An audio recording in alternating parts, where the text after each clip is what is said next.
Now, Donald Trump's big, beautiful bill, that's what it's called, has passed the House. And your passion project, Corey, school choice, was one of the policy areas covered in the BBB. Tell me about that.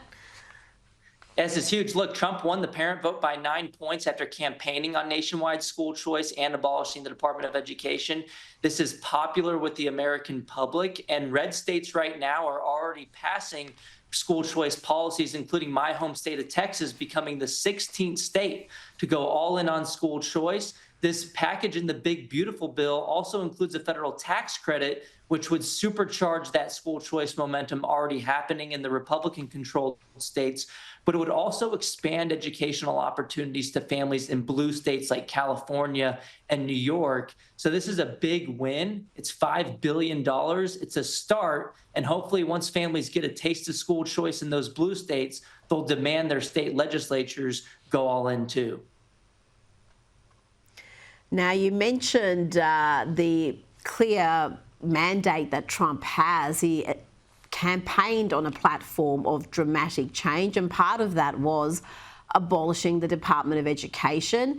But a federal judge has now blocked the Trump administration from carrying out the president's executive order to dismantle the Department of Education. What else can you tell me about this? Does that mean that policy is over? This is the clearest example of judicial activism that I've ever seen. This guy was appointed by Democrat Joe Biden. He has a history of donating to the Democrat Party. He's in lockstep with the teachers union doing their bidding. Randy Weingarten, the head of the AFT, the largest teachers union in the country, in the United States, she celebrated the decision. She was the main plaintiff in the decision as well. And so this is just protection of special interest teachers unions more than anything else. But the fight isn't over yet. This same judge, his last ruling that was a pro-DEI racist ruling, got overturned at our U.S. Supreme Court. I expect this one will also get overturned as well. So Trump is still in the fight here. This short-term loss with judicial activism is not going to make us lose the war. Now, Corey, there does seem to be some sort of a judicial insurrection happening at the moment in the US. It seems every single policy is being frustrated through the courts with these small-time judges, activist judges, frustrating the Trump administration and not allowing it to press ahead with its mandate. It may ultimately get overturned and become policy, but in the meantime, they're not doing what they were elected to do.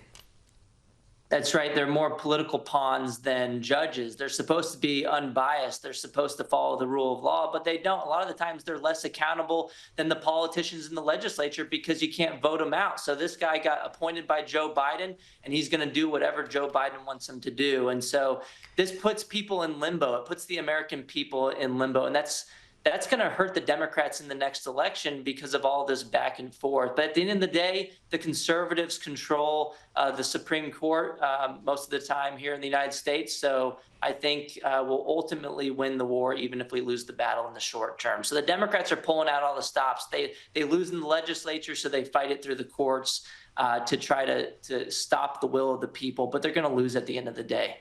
And so I'm okay with that.